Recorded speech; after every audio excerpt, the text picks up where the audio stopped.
All right, Mopar people, welcome back to the channel. I'm just Mopar Joe.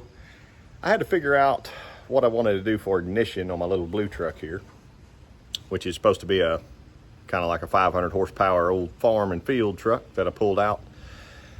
And it's got a big block in it, but it came originally with points and a slant 6. So this is a 72 model truck, and that's what it had. So I'm going to upgrade it today with Miller ignition. If you haven't heard of them, check it out online, and I'll show you what they're all about and how to install it here real quick.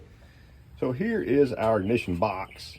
This is a capacitive discharge box here, and the birds are talking to us. So similar to an MSD, but the owner's actually named John. So John Miller says this will give you multi-spark all the way to red line, meaning over 4,500 RPM. It's still giving multiple sparks. So that's kind of a cool idea. I'd like to try it out. And it does mount in place of a stock box. Nice box, well contained and everything. And you do have to wire this in. So if I wouldn't let that scare me any. It's only got, looks like 7 wires. So our red's gonna be our hot when the key is on. So I can just pull it out of the way. Black goes to the negative terminal of the battery. Let's see, green and purple are the signal wires to the distributor. I'm going to show you all this in just a second after it's all hooked up. Brown is your tack signal. So lastly is yellow and blue.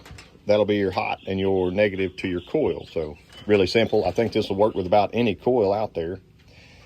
I'm probably going to go ahead and mount mine down low here. It'll be out of the way. I know I could put it over here, but I just didn't want water and stuff running on it all the time. This truck's going to sit outside a lot because it's an old beater, if you hadn't noticed. So I'll get that mounted, get my wires plumbed in. And just for general knowledge, if you've been doing this a while, you already know, but this old style ignition had a single leg ballast resistor. One of these wires, and I got that plugged in, is hot when you turn the key on. So I'm going to actually pull power off those 2 wires. The other one is hot whenever you turn the key forward, and that one goes out, that one ignites. So we're going to just simply hook those 2 together and go to our red power source wire in the ignition. So let me show you that right now, just as an example. So as I turn my key on, just like that, ignition on, my light is hot. When I bump my ignition, watch the light, it goes out. Now I'll switch my light to the double wire there and show you what it looks like inside. So now our key is on, there it goes, and our light is out. When I bump the key, it gives us 12 volts. So that's why we're hooking those 2 together. So I'll make this my first step. I just bundled these 5. So purple, green, that goes to distributor. Yellow, blue goes to coil. And red's going to hot. So they're all going the same direction for me. I'm going to go ahead and tape that up so it'll look kind of like a factory style simple loom. And it'll be a little bit better hidden instead of just having all the pretty colorful wires out. So I'm going to get them taped up to a certain point. Then I'll get them connected. My black one, I am going to go ahead and run this to the battery ground. Probably just put an eyelet on it and sneak it through here. Grounds are important in computer systems like this. And a lot of times if you can go ahead and ground to the source, you're doing better than if you were to ground to the block or ground over here somewhere, etc. So good ground is important. So all I did here was piggyback off of my red wire. So in with 2 wires and out with 1 wire just to connect them.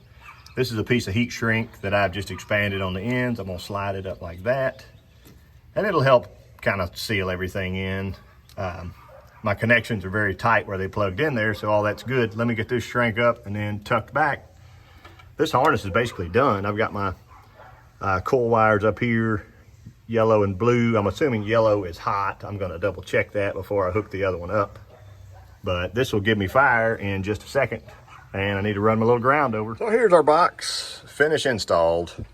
And I don't have the engine ready to run yet, but very, very soon. If not in this video, the next one you see this thing, it will be making steam here. I mounted our miller over here. There's my tack wire. I got to get it up out of the way and run it into the cab. But simple ground around. I need to put me a few wire ties. And I used a solder connector here just for the ground. The rest of it I ran around the back. Hopefully it looks mostly camouflaged. I have to tuck these two harnesses together still. Plugged into my pigtail here for my fire core distributor. You know I like my fire core stuff. And if you call them directly and order that distributor, they will give you a discount. Mention Mopar Joe or just Mopar Joe. They know who I am. We have a great relationship together. So here's my MSD coil. Yellow was positive, blue was negative, pigtailed here. And I just ran my wire off that way just to leave it hanging here. And I do still have my bar to put in there, so y'all don't make fun of me right now for not having it. Let's go turn the key on and see if we can throw some sparks. So we know key on, that gives us 12 volts constant. And when you hit the key now, since it's combined back there, it will give you more juice. So carefully, I don't want that anywhere around me because it might light me up. But here's what happens when your distributor spins.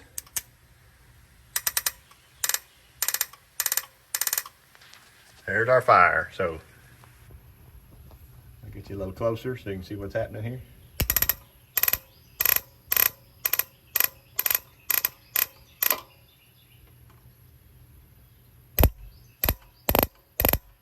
Looks pretty strong to me. So I'll get my distributor dropped in. I actually need to put my intermediate shaft in because I primed this the other day and have not stuck it back in. But I'll get my distributor back in and wires on. Try to make a little noise with this thing soon. But I appreciate Mr. John at Miller Ignition. Y'all check him out if you'd like to run one of these. It is actually a more cost efficient capacitive discharge ignition versus an MSD. So check them out for that. If you had an MSD, you'd have to wire it in anyway, but this it's a little more sleek, and you can put it right where that old factory one was. And if you have a truck like this or car that was points and you want to convert it, this would be a good option. So I appreciate y'all watching, and I will catch you next time.